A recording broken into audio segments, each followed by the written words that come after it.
우리 한번 가슴에 손을 얹고 믿음을 고백하고 말씀을 나누겠습니다. 제가 먼저 고백하겠습니다. 하나님은 나를 사랑하십니다. 나는 그 사랑 안에 있습니다. 하나님은 오늘 나에게 말씀하실 것입니다. 그 말씀에 능력이 있습니다. 그 말씀에 생명이 있습니다. 나의 마음을 하나님께 열겠습니다. 나의 생각을 예수님께 집중하겠습니다. 들은 만큼 변합니다. 들은 만큼 행복해집니다. 우리는 연말연시를 보내면서 복음의 능력이라는 제목으로 확신에 대한 몇 가지 시리즈를 쭉 나누고 있습니다. 오늘 저희가 함께 나눌 말씀은 승리의 확신이라는 제목을 가지고 우리 가운데 있는 고난에 대해서, 고통에 대한 고통에 대해서 함께 이야기를 나누어 보려고 합니다. 병들고 상하고 사랑하는 사람과 헤어지기도 하고, 또는 가정의 위기가 오기도 하고, 우리가 하고 있는 기업의 위기가 오기도 하고, 이런 모양 저런 모양으로 우리는 모두 다 고난과 고통이라는 현실 속에 살고 있습니다. 육체적인 것만이 아니라 정신적으로도 그러하고, 개인적인 것만이 아니라 공동체적으로도 많은 위기가 오고 아픔이 오고 어려움이 옵니다. 이런 일들은 비단 믿지 않는 사람의 삶만 일어나는 것이 아니라 믿는 사람들도 예외가 없이 어려움을 맞이하고 있습니다. 우리는 성경을 통하여서 고난에 대한 얘기를 많이 들으면서 사실 많은 질문을 하게 됩니다. 고난은 도대체 언제 시작되었고 어디에서 오는 것일까?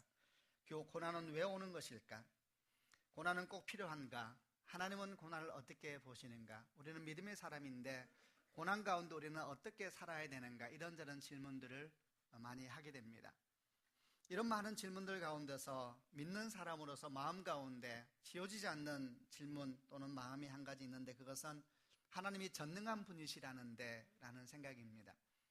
하나님의 전능한 분이시라는데, 그리고 우리를 사랑하시고 우리가 정말 행복하길 원하시는 분이시라는데 왜 우리의 고통과 고난을 그냥 보고만 계시는 것일까?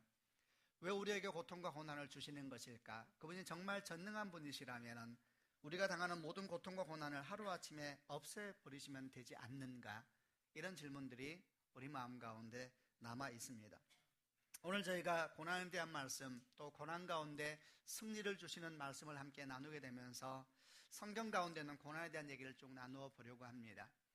우리가 고난은 모든 것은 다 이해할 수는 없다 할지라도 고난에 대한 말씀을 바라보면서 건강한 마음을 갖기를 원하고, 그리고 우리 삶에 있는 고난에 대해서 우리가 어떻게 대할 것인가에 대한 마음들을 함께 나누어 보려고 합니다. 말씀을 먼저 같이 한번 읽어보겠는데, 오늘은 한 절 말씀입니다. 고린도전서 10장 13절 말씀입니다. 한 절에서 같이 한번 큰 소리로 읽겠습니다. 시작. 누구나 겪는 시험 외에는 여러분에게 닥칠 시험은 없습니다. 하나님은 신실한 분이셔서 여러분이 감당할 수 있는 능력 이상의 시험을 당하도록 내버려 두지 않으십니다. 그리고 여러분이 시험을 당할 때에 시험을 견디고 거기서 빠져나올 수 있는 길을 주십니다. 아주 유명한 말씀이죠. 우리가 한 번 더 이 말씀을 읽어보려고 하는데, 이제는 말씀만 읽는 것이 아니라 말씀에서 주는 느낌에 대한 것도 한번 생각하면서 한 번 더 말씀을 읽어보겠습니다. 자막을 한 번 더 보여주시고요. 같이 읽겠습니다. 시작. 누구나 겪는 시험 이외에 여러분에게 닥칠 시험은 없습니다. 하나님은 신실한 분이셔서 여러분이 감당할 수 있는 능력 이상의 시험을 당하도록 내버려 두지 않으십니다. 그리고 여러분이 시험을 당할 때에 시험을 견디고 거기서 빠져나올 수 있는 길을 주십니다. 시험 가운데 있는 사람에게 주시는 아주 중요한 메시지 중에 하나입니다. 우리가 이 짧은 말씀을 통하여서 오늘 고난에 대한 몇 가지 얘기를 나누어 보려고 합니다. 그런데 여러분, 지금 성경에 나온 것처럼 누구나 겪는 시험 이외에 여러분에게 닥칠 시험은 없습니다. 하나님은 신실하셔서 여러분이 감당할 수 있는 능력 이상의 시험을 당하도록 내버려 두지 않으십니다. 이런 말씀을 저희가 두 번이나 반복해서 읽었는데 어떤 마음이, 어떤 느낌이 드십니까? 개역 성경은 이렇게 표현되어 있습니다. 사람이 감당할 시험 밖에는 너희에게 당한 것이 없다. 이런 표현도 마찬가지입니다. 제가 여러분에게 이렇게 질문한 이유는 이 말씀을 읽다 보면 우리 마음 가운데 간혹 아주 많은 사람들이, 고난 중에 있는 사람들 같은 경우에는 이 말씀이 위로가 되기보다는 마음 가운데 뭔지 모를 불편한 마음을 가져다 준다라는 생각 때문에 그렇습니다.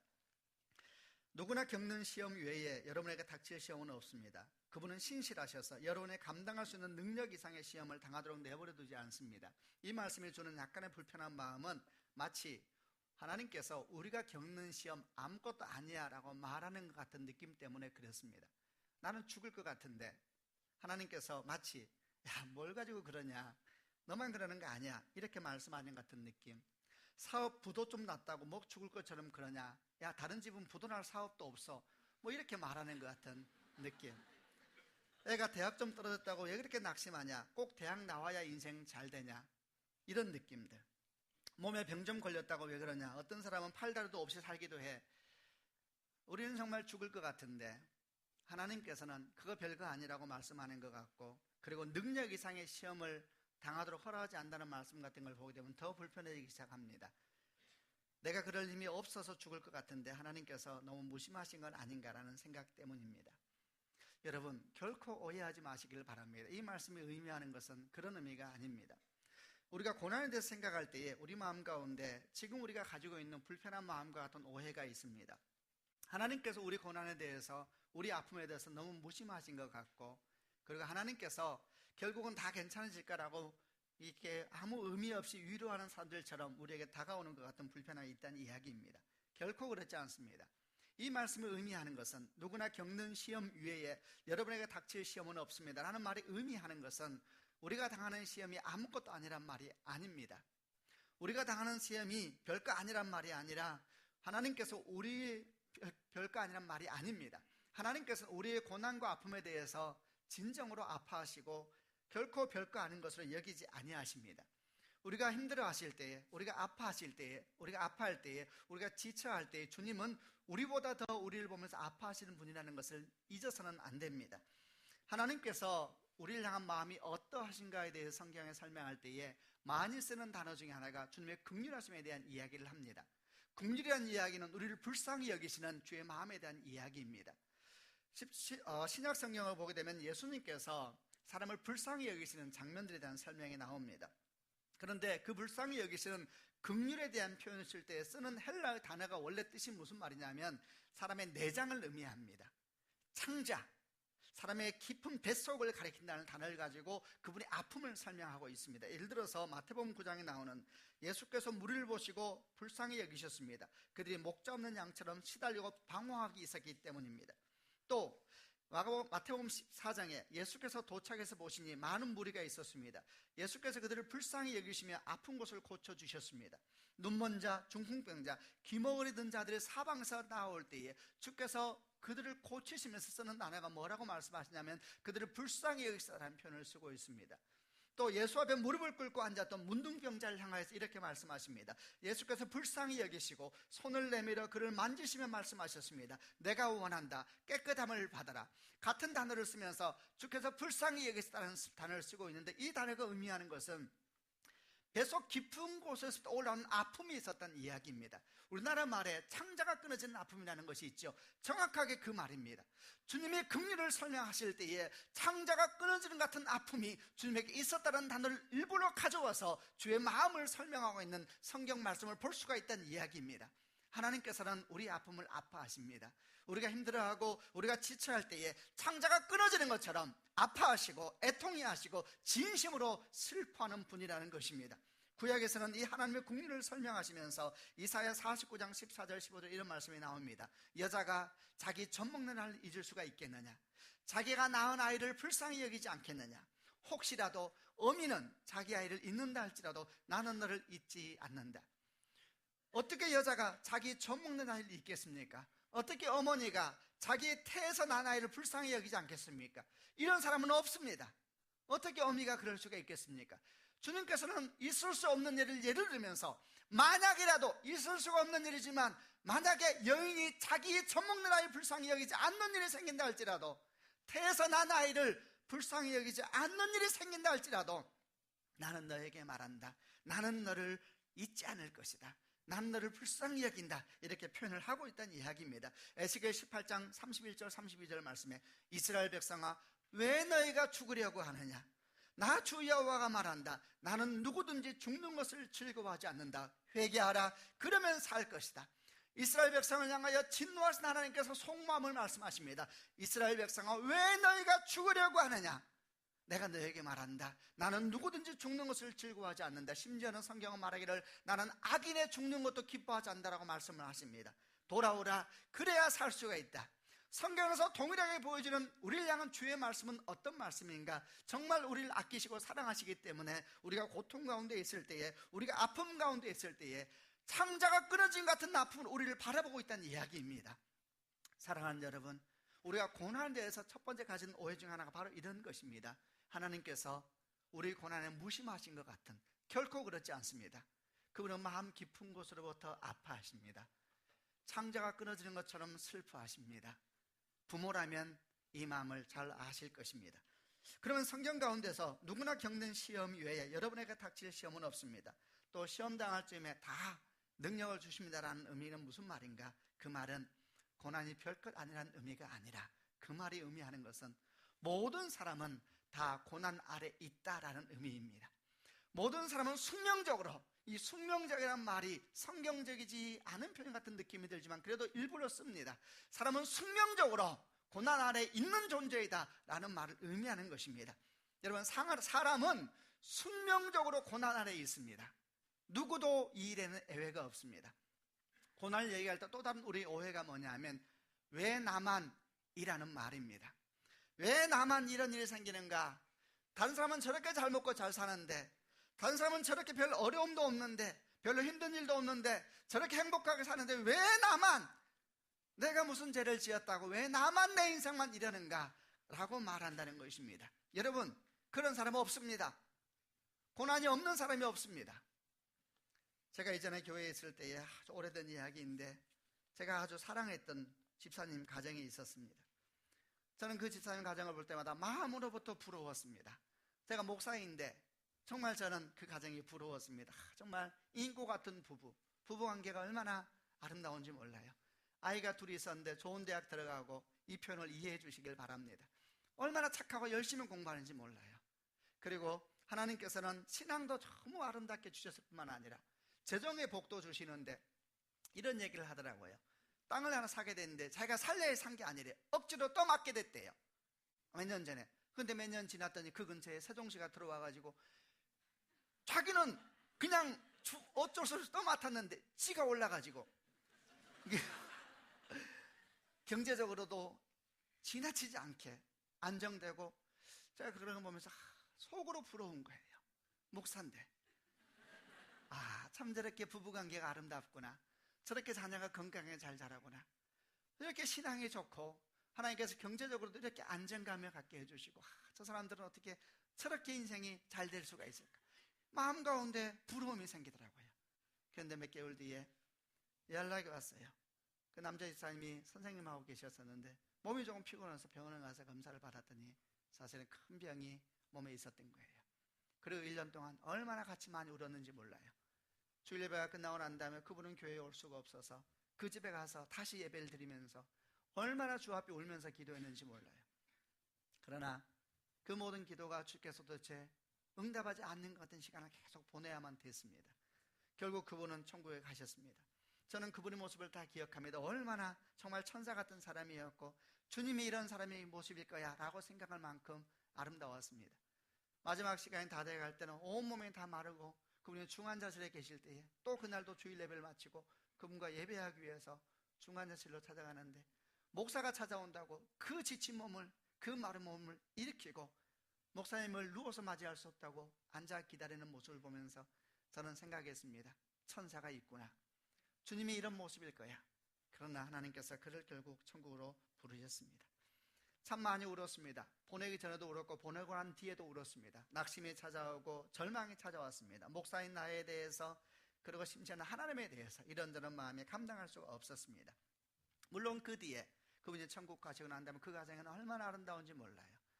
아들이 나중에 결혼해서 제가 주례를 사는데 아버지 같은 마음이 들고, 하나님께서 정말 이렇게 복을 주신다. 근데 여러분, 그런 과정을 거치면서 또 그 이후의 과정, 고통스러운 시간을 거치면서 제가 배운 것이 하나 있습니다. 그것은 모든 사람은 육체를 가지고 있는 동안에는 고난 안에 숙명적으로 살고 있다는 것입니다. 창세기 8장에 주님께서 노아 홍수로 온 세상을 멸하시고 난 다음에 이제 노아에게 하신 말씀 중에 이런 말씀이 있습니다. 창세기 8장 22절 말씀입니다. 같이 한번 자막을 보면서 읽어보겠습니다. 읽겠습니다. 땅이 있는 한 심고 거두는 일, 추위와 더위, 여름과 겨울, 낮과 밤이 그치지 않을 것이다. 땅이 있는 한 심고 거두는 수고와 애씀, 추위와 더위, 여름과 겨울, 낮과 밤이 그치지 않을 것이다. 여러분, 모든 사람은 다 자기 십자가가 있습니다. 모든 사람은 근본적으로 고난 안에 살고 있다는 것입니다. 그런데 우리는 다 서로 비교하면서 착각하면서 속고 있는 것입니다. 아픈 사람은 건강한 사람을 보고 말합니다. 저 사람은 저렇게 건강한데 왜 나는, 가난한 사람은 부유한 사람을 보고 말합니다. 저 사람은 저렇게 잘 살고 있는데 왜 나는, 가정이 무너진 사람들, 가정의 위기가 온 사람은 평안한 가정을 보고 말합니다. 저 집은 저렇게 문제가 없는데 왜 우리 집은, 그들은 계속해서 말합니다. 왜 나는. 아닙니다. 여러분, 착각하고 있는 것입니다. 사람의 속사정을 누가 알겠습니까? 성경은 말하기를 모든 사람은 고난 안에 있는 것입니다. 이 땅이 없어지기까지 심고 거두는 일, 추위와 더위, 여름과 겨울, 낮과 밤은 그치지 않을 것이다. 사람의 속사정은 하나님만 안다 그랬습니다. 우리가 그 사람의 사정을 어찌합니까? 부러워하면 안 됩니다. 저 사람은 천국 같을 것이다, 그런 사람 없습니다.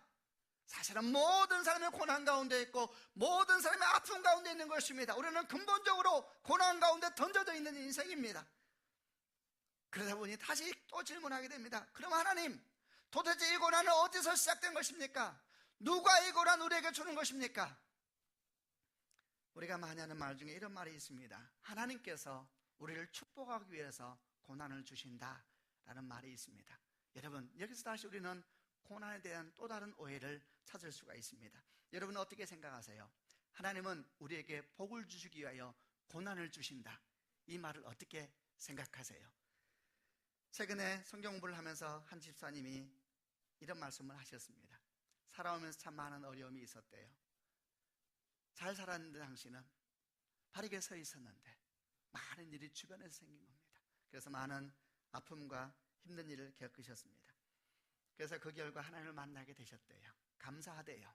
그런데 그 뒤에 이런 말을 덧붙였습니다. 그런데 제 아이들은 그냥 손대지 않으셨으면 좋겠어요. 이해되죠? 무슨 말인지. 제 아이들은 하나님 손대지 마세요. 저는 이렇게 들렸습니다. 하나님, 그냥 손대지 마세요. 믿음이 없는 말인가? 아닙니다. 믿음이 없는 말이 아니라 우리 마음에 있는 한 소리를 대신하고 있는 것이 참으로 어머니의 마음입니다. 근데 여러분 아세요? 그 얘기가 성경에서 나옵니다. 욥이 고난 가운데 있을 때에, 욥이 큰 아픔 가운데 있을 때 하나님 앞에 그렇게 외쳤습니다. 욥기 14장 6절 말씀에 제발 사람을 내버려 두셔서 품꾼처럼 하루를 마칠 수 있게 해주십시오. 욥이 한 이야기입니다. 제발 나 좀 내버려 두세요. 제발 사람을 내버려 두셔서 품꾼처럼, 내가 무슨 부자 되게 해달라 그랬어요? 내가 무슨 천년만년 살고 싶다 그랬어요? 제발 사람을 내버려 두셔서 품꾼처럼 하루를 마칠 수 있게 해주세요. 욥이 한 이야기입니다. 사실은 그 집사님이 한 이야기가 욥이 한 이야기고 고난 가운데 있는 사람들이 하는 이야기입니다. 여러분, 여기에서 우리는 다시 한번 고난에 대해서 우리가 오해하고 있는 한 사실을 돌아보아야 됩니다. 지금 여러분에게 저는 고난에 대한 몇 가지 오해를 설명했었습니다. 하나님은 우리 고난을 별거 아닌 거 여기신다, 오해입니다. 두 번째, 왜 나만?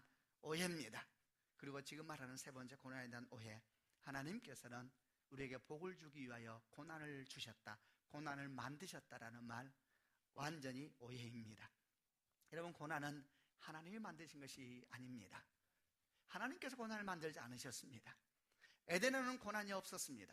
성경은 분명하게 말합니다. 모든 것이 다 좋았다 그랬습니다. 거기에는 결핍이 없었습니다. 거기에는 병듦이 없었습니다. 거기에는 상함이 없었습니다. 거기에는 서로 죽이고 죽는 것이 없었습니다. 에덴에는 여러분 고난이 없었습니다. 에덴에는 결핍이 없었습니다. 에덴에는 재앙이 없었습니다. 그럼 언제 사람에게는 고난이 들어왔는가? 창세기 3장에 아담과 하와가 하나님을 마음에서 내어 쫓아버리면서 스스로 하나님됨을 선포하였을 때에, 그리고 아담과 하나님과 떨어졌을 때에 그 하나님과 에덴의 떨어진 그 사이의 공간에서 생긴 온갖 현상들, 이런 그것이 고난으로 나타나게 되는 것입니다. 하나님과 우리가 떨어졌을 때에 온갖 결핍들이 아담과 하와의 삶 가운데 드러나기 시작하였습니다. 어떤 신학자는 말하기를 하나님으로부터 떨어진 인간, 하나님으로부터 분리된 인간을 설명하면서 시냇가에서 뿌리가 뽑힌 나무와 같다라는 설명을 했습니다. 생각해 보시길 바랍니다. 시냇가에서 뿌리가 뽑힌 나무를 생각해 보시길 바랍니다. 그 나무는 어떤 상태입니까? 이제부터 그 나무는 자기 영양분으로 살아야 합니다. 그가 영원한 생명수로부터 떨어져 나왔기 때문입니다. 그가 영원한 양식으로부터 떨어져 나갔기 때문인데 이제는 자기 힘으로 살아야 합니다. 자기가 가진 양식을 가지고, 자기가 가진 힘을 가지고, 자기가 가진 능력을 가지고 살아야 합니다. 그럼 당분간은 살 수 있겠죠. 그러나 곧 결핍이 시작됩니다. 곧 결핍이 옵니다. 잎사귀는 떨어지기 시작할 것입니다. 가지가 말라가기 시작할 것입니다. 열매는 포지도 못할 것입니다. 그렇게 싱싱했던 나무였지만 세월이 지나가게 되면서 점점 더 말라오기 시작하고, 그리고 우리 모두가 예상하는 것처럼 그 마지막은 고목이 되고 죽은 나무로 되고 마는 것입니다. 여러분, 바로 그것이 고난입니다. 하나님으로부터 떨어져 나온 사람에게는 온갖 종류의 결핍이 시작되었습니다. 배고픔과 가난과 공포와 두려움과 병들고 죽어가고 온갖 종류의 결핍이 시작되었을 뿐만 아니라 온갖 종류의 재앙도 시작되었습니다. 기근과 홍수와 지진과 화산과 짐승들의 공격 가운데 우리는 살 수밖에 없는 상황이 되었습니다. 여러분, 고난 하나님이 만드신 것이 아닙니다. 굳이 말하자면 사람들이 선택한 것입니다. 성경은 또 이에 대해서 이렇게 말씀하고 있습니다. 예레미야 2장 13절 말씀에 내 백성이 두 가지 죄를 지었다. 주의 말씀이십니다. 내 백성이 두 가지 죄를 지었다. 그들은 생명수 샘인 나에게서 멀리 떠났고 스스로를 위하여 우물을 팠다. 그런데 그 우물은 물을 담지 못하는 터진 우물이었다. 주의 말씀이십니다. 내 백성이 두 가지 죄를 지었다. 생명수 샘인 나에게서 떠났고 스스로를 위하여 우물을 팠는데 그 우물은 물을 담지 못하는 터진 우물이었다. 하나님에게 떠난 사람들은 온갖 결핍 가운데 노출되었을 뿐만 아니라 거기서 더 나아가서 이제 그들이 고난의 주체가 되기 시작합니다. 그들이 죽이고 파괴하고 빼앗고 속이고 이제 그들이 고난의 주체가 되기 시작하여서 사람들이 사는 곳마다 악과 죄악들이 용솟음을 치기 시작하는 것입니다. 여러분, 고난은 하나님이 주신 것이 아닙니다. 고난의 본질에는 하나님이 없는, 하나님을 거부한, 하나님을 떠난 사람의 존재가 있는 것입니다. 오해하지 마십시오. 하나님이 나 복 주려고 고난 주시는 거 아닙니다, 여러분. 좀 이상하네요, 목사님. 듣다 보니까 뭔가 감동이 있는 것 같았는데 그 뭐가 헷갈리네요. 헷갈리죠.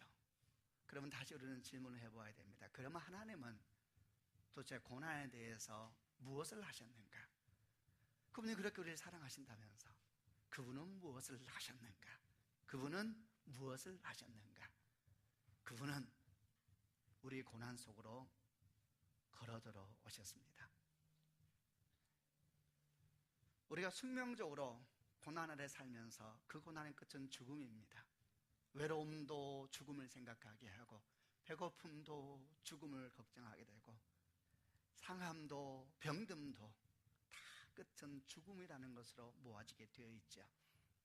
주님께서는 우리에 있는 고난과 슬픔을 회복하기 위해서 어떤 일을 하셨는가? 그 고난 속으로 들어오셨습니다. 그 성육신입니다. 육체를 가진 자는 다 고난 안에 사는데 그분이 육체 속으로 들어오셨습니다. 몸대 우리 고난 속으로 들어오신 것입니다. 그분은 외로우셨습니다. 그분도 배고픔 속으로 들어왔습니다. 모욕과 거절과 상함 속으로 들어오셨습니다. 그분이 가정 속으로 들어오셨습니다. 어머니가 있었고 아버지가 있었습니다. 그분은 장남이셨습니다. 그의 형제가 4명이나 있다고 성경은 기록하고 있습니다. 그는 함께 산다는 것이 뭔지를 아시는 분이십니다. 그분은 직장 속으로 들어오셨습니다. 그분은 목수이셨습니다. 30살까지 일을 하셨습니다. 그분은 일하는 것이 무엇인지, 물건을 파는 것이 무엇인지, 돈이 무엇인지, 가난이 무엇인지 아시는 분이십니다. 그리고 마침내 그분은 모든 고난의 최고치를 의미하는 십자가를 지셨습니다. 완전한 거절, 완전한 상처 속에 자신을 맡기셨습니다. 그리고 어떻게 되셨습니까?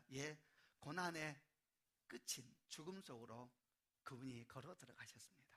여러분, 고난의 끝은 죽음입니다. 우리 가운데는 두려움의 끝은 항상 죽음이 있는 것이죠. 주님은 그 죽음 속으로 들어가셨습니다. 그리고 어떻게 하셨습니까? 거기까지가 인류의 역사셨는데 주님께서는 그 죽음 속에 들어와서 어떤 일을 하셨습니까? 그 죽음을 깨뜨려 보셨습니다. 아멘. 그 무덤 속에 들어가서 무덤의 문을 열어버렸습니다. 할렐루야. 얼마나 놀라운 일인지 모릅니다. 주님은 우리의 고통 속으로 들어와서 고통의 원리를 바꿔버리셨습니다. 그 이전까지 주님께서 고통의 길을 들어가서 고통의 문을 열기 전까지 고통은 죽음이었고 절망이었고 낙심이었고 눈물이었고 포기였고 끝이었습니다. 근데 주님께서 그 고난 속을 들어오시면서 고통의 원리를 바꿔버리십니다. 고통은 끝이 아닙니다. 절망도 끝이 아닙니다. 주님께서는 무덤의 문을 열어버리시면서 무엇을 바꾸셨습니까? 고통이 소망을 위한 통로로 바꿔버리셨습니다. 할렐루야. 죽지 않습니다, 여러분. 죽지 않습니다.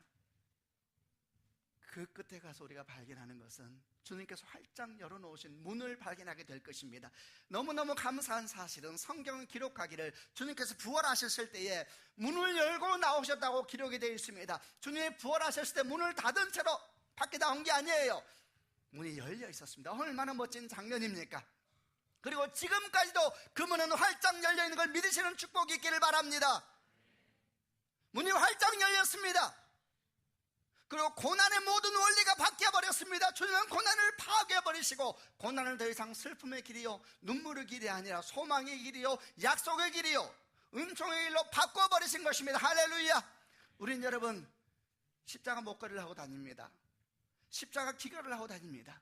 우리는 십자가를 사서 방에 걸어놓습니다. 그런데 정작 십자가 목걸이를 하고 다니면서 그 십자가가 의미하는 것을 모릅니다. 그것은 뭘 의미합니까? 고난이 더 이상 고난이 아니라는 걸 의미하는 것입니다. 죽음이 더 이상 죽음이 아니라는 걸 의미하는 것입니다. 우리가 십자가 기거를 할 때 의미하는 것이 뭡니까? 그것은 우리가 결코 고난 가운데 묶일 수 없는 인생이 되었다는 것, 절망 가운데 눌릴 수 없는 인생이 되었다는 것을 의미하는 것입니다. 할렐루야.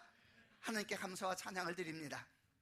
우리가 십자가를 바라보면서 하는 것은 여전히 우리는 육체를 가지고 있기 때문에 배고픔 가운데 있고 병듦 가운데 있고 슬픔과 충격과 두려움 가운데 있지만 주님께서 말씀하시는 메시지는 그 한가운데서 들리는 메시지입니다. 그것이 축복의 통로가 될 것입니다. 아멘. 고난을 축복으로 바꿔버린 그 하나님을 신뢰해야 될 뿐만 아니라 주님은 거기에 더해서 그 길을 걸어가기 위한 우리들에게 약속도 더하여 주십니다. 여러분, 지금 말한 것처럼 고난은 축복으로 바뀌었습니다. 그러나 육체 가운데 있는 이상 고난은 똑같은 모습으로 우리에게 다가오는 것처럼 느껴집니다. 우리도 병듭니다. 여러분, 우리도 배고픕니다. 우리도 상처받습니다. 그런데 그럼 믿는 자와 믿지 않는 자의 차이가 뭔가 결정적으로 다릅니다. 믿지 않는 자는 그게 답니다. 그 끝이 무덤이지요. 믿는 자는 과정입니다. 다 지나갈 것입니다. 아멘. 여러분, 지나가면 견딜 수 있습니다. 다 지나갈 것입니다.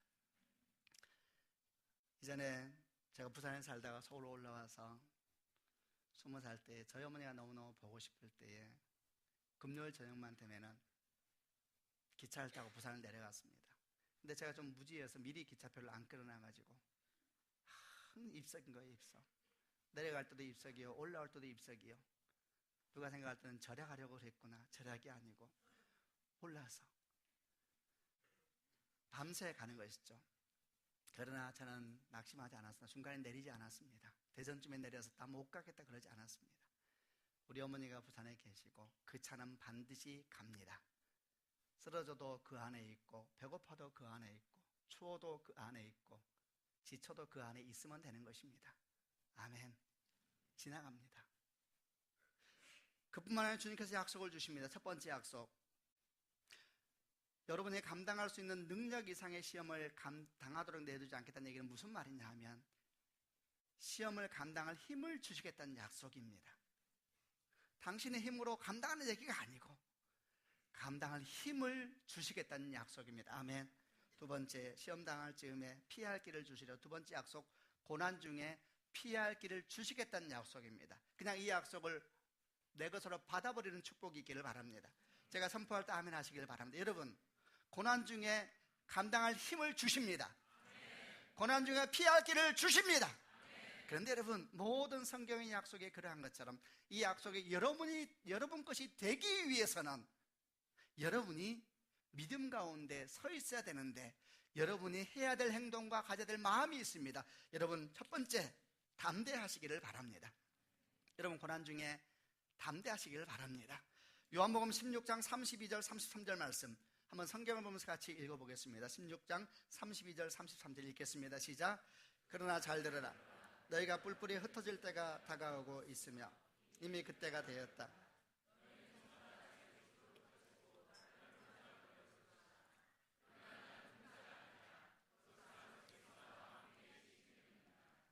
내가 이것을 너희에게 말한 것은 너희가 내 안에서 평안을 얻게 하려는 것이다. 이 세상에서는 너희가 고난을 당할 것이다. 그러나 담대하라. 내가 세상을 이기었노라. 제가 선포할 때 아멘 하시길 바랍니다. 담대하라. 내가 세상을 이기었노라. 예수님의 말씀이십니다. 여러분, 담대하십시오. 그런데 다시 또 어떻게 해야 담대할 수가 있나요? 어떻게 해야 담대할 수가 있나요?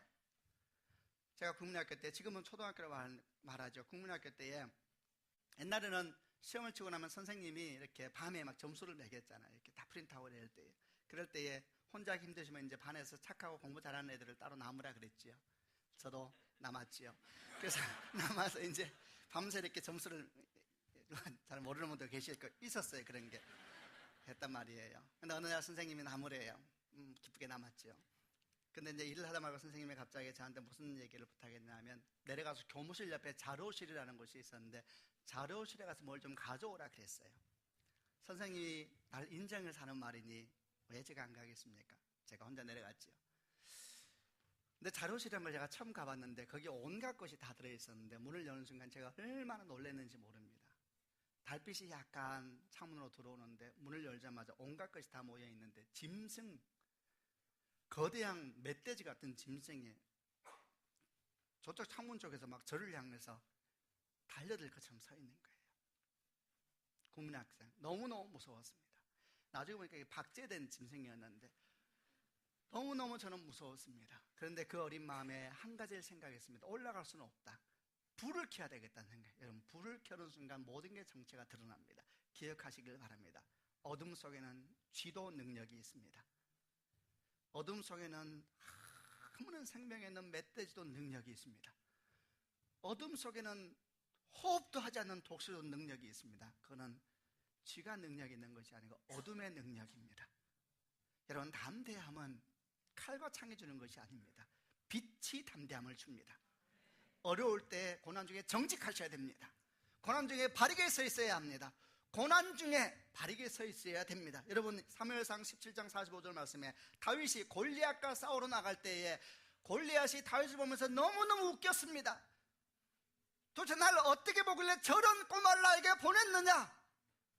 라고 말할 때 다윗이 그 거대한 골리앗을 향해서 달려가면서 했던 말이 있습니다. 너는 칼과 창과 단창으로 내게 오거니와 나는 만군의 여호와 이름 곧 네가 모욕하는 이스라엘 군대의 하나님의 이름으로 내게 가노라. 여러분, 용기는 칼과 창과 단창이 있는 것이 아닙니다. 성경은 말하기를 칼과 창을 의지하는 자는 칼과 창에 당한다 그랬습니다. 고난할 때는 담대해야 되는데 그 담대함은 칼과 창이 주는 것이 아닙니다. 나는 만군의 여호와 이름으로 내게 가노라. 이스라엘 군대의 하나님의 이름으로 내게 가노라. 그는 돌멩이 5개밖에 없었지만 담대했습니다. 고난 중에는 담대하셔야 되는데 담대하기 위해서는 거짓을 버려야 합니다. 빛 가운데에 서는 자가 용감한 자가 됩니다. 아멘 하시길 바랍니다. 어둠은 능력이 있습니다. 여러분, 어둠 속에는 지새끼도 능력이 있습니다. 주일날 단어가 좀 세군요. 악이 지도 능력이 있습니다. 여러분, 어둠이 주는 능력이 어둠이 주는 능력. 고난을 당할수록 어둠 속에 들어가면 안 돼요. 자꾸 우울해지고 난 안 돼, 난 안 돼. 그럴수록 능력이 생겨요. 어둠이 빛 가운데 나타나고 주님을 찬양하고 손해볼 줄은 정직하게 살기 결정할 때 용기가 생깁니다. 아멘. 두 번째, 고난의 때에는 삶의 방향을 명확하게 해야 됩니다. 마태복음 6장 33절, 그 앞에 내용은 무슨 말이 나오냐? 무엇을 먹을까, 무엇을 마실까, 무엇을 입을까 염려하지 말라. 먼저 그의 나라와 그의 의를 구하라. 그리하면 이 모든 것을 너에게 더하시리라. 고난의 때에는 인생의 방향을 확인하는 시간입니다. 여러분, 고난 때가 되면 많은 것이 드러납니다. 쓸모없는 것은 다 떠나갑니다. 돈 없으면 다 떠나갑니다. 성경은 말하기를 고난의 때가 뭐 우상도 깨어진다 그랬어요. 우상 숭배도 돈이 있어야 하지. 어떤 사람은 금으로 부적을 만들어서 태워도 되지 아니하고 부려들어도 되지 아니하고 부려놨는데 부려도 안 타고 돈이 없으면 못 만들지요. 고난이 오면 모든 게 정체를 드러냅니다. 계곡에서, 거친 계곡에서 막 타고 래프팅을 하는 사람들이 있죠. 근데 그분들이 이런 말씀을 한답니다. 진짜 거친 시간이 오고 막 계곡이 휘몰아치는 물결이 올 때는 노를 젓는 게 아니래요. 그때는 속도가 중요한 것이 아니라 방향을 잡으면 된대요. 그때 가지고 있는 노는 젓기 위한 노가 아니라 방향을 잡기 위한 노라는 것이죠. 고난의 때는 방향을 확인해야 됩니다. 진짜 내 인생의 목표가 무엇인가? 진짜 내 인생의 꿈이 무엇인가? 내가 정말 가까이 해야 될 사람이 누구인가? 내가 하지 말아야 될 짓이 뭔가? 고난의 때에는 다 드러납니다. 독수리가 새들의 왕이지 않습니까? 그런데 이 독수리가 잡새들의 공격을 받을 때가 있어요. 까치와 까마귀가 독수리를 막 공격하는데 언제냐 하면 죽은 짐승을 먹겠다고 땅 아래로 내려올 때예요. 아주 독수리가 낮게 날기 시작하면 까치와 까마귀 공격을 하는데, 새들에 대해서 말하는 분들 얘기는 독수리가 이렇게 달려드는 까치와 까마귀를 못 이긴대요. 조직적으로 달려서 막 쪼아대기 시작하는데 이길 수가 없답니다. 독수리가 이 잡새를 이기는 방법은 하나밖에 없어요. 다시 올라가야 합니다. 사는 땅이 다르거든요. 높이 올라가야 합니다.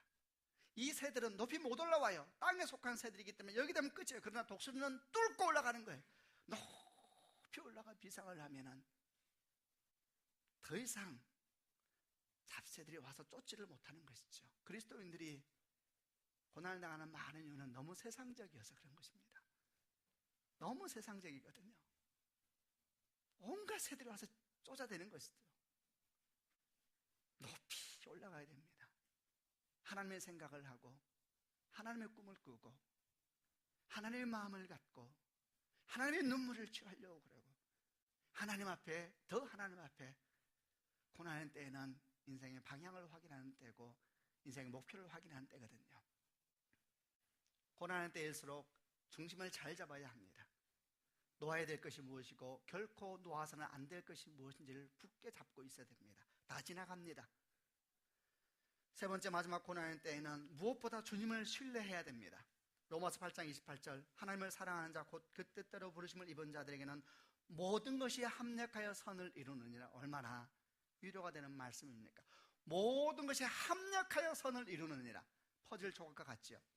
그 순간순간은 죽음과 같은 어둠이 오기도 하고 피변 나는 붉은색이 합쳐지기도 하지만 합력하여서 그 모든 조각이 다 맞춰졌을 때 주의 시간이 옵니다. 합력하여 선을 이루게 될 것이다. 두려워하지 마시길 바랍니다. 로마서 8장 18절 말씀, 현재의 고난은 장차 우리에게 나타날 영광과 좋게 비교할 수 없도다. 이사야 43장 2절 말씀, 너희가 물 가운데 지날 때 내가 너희와 함께 하겠다. 강을 건널 때 물이 너희를 덮치지 못할 것이며 불 사이로 지날 때도 타지 않을 것이고 불꽃이 너희를 해치지 못할 것이다. 주님은 물을 없애주겠다 말씀하지 않으셨습니다. 물 사이로 지나가도 물이 너를 덮지 못할 것이요 불 사이로 지나가도 불이 너를 태우지 못할 것이다. 안 죽습니다. 사랑하는 성도 여러분, 모든 것은 다 진행합니다. 그러나 주의 약속, 주께서 이루어진 영원한 약속은 결코 변치 않으십니다. 사랑하는 여러분, 혹시 고난 가운데 있으십니까? 힘을 내시길 바랍니다. 주님이 진정으로 여러분 때문에 아파하십니다. 여러분과 함께 울고 계십니다. 주님은 반드시 여러분 삶 가운데 큰 일을 행하실 것입니다. 놀라지 말라, 내가 너와 함께 함이니라. 두려워하지 말라, 내가 너와 함께 함이니라. 내가 너를 굳세게 하리라. 참으로 나의 의로운 오른손은 너를 붙들리라. 하나님을 사랑하는 자, 곧 그 뜻대로 부르심을 입은 자들에게는 모든 것이 합력하여 선을 이루느니라. 믿음을 갖고 용기 있게 살아가는 주의 백성이 되는 축복이 있기를 바랍니다. 같이 한번 기도하십시다.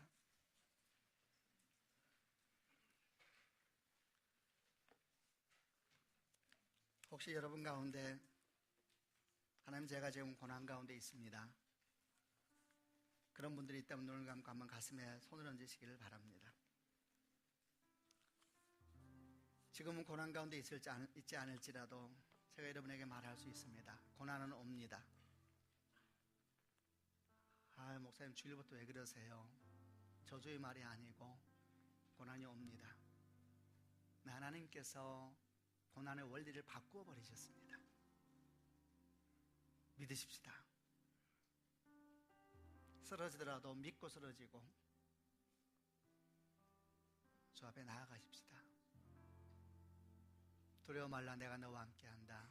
놀라지 말라, 나는 네 하나님이다. 내가 너를 굳세게 할 것이다. 내가 너를 강하게 할 것이다. 강 가운데 지날 때 강이 너를 덮지 못할 것이다. 물 가운데, 불 가운데 지날 때 불이 너를 태우지 못할 것이다. 나는 너의 하나님이다. 너를 향한 나의 생각은 내가 하나니 재앙이 아니라 평안이요 너희 장래에 소망을 주라는 생각이다. 현재의 고난은 장차 우리에게 임할 영광과 좋게 비교할 수 없도다. 여러분, 용기를 내시고 당당하게 승리를 취하는 주의 백성이 되시기를 바랍니다. 이 시간 함께 짧게 기도하십시다. 하나님, 나에게 믿음을 주십시오. 이 고난의 때에 내가 더 정결하게 되게 하여 주시고 더 바르게 서 있게 하여 주시옵소서. 나에게 용기를 주십시오. 나에게 힘과 능력을 주십시오. 감당할 수 있는 권능을 주십시오. 같이 한번 통성으로 하나님께 기도하겠습니다.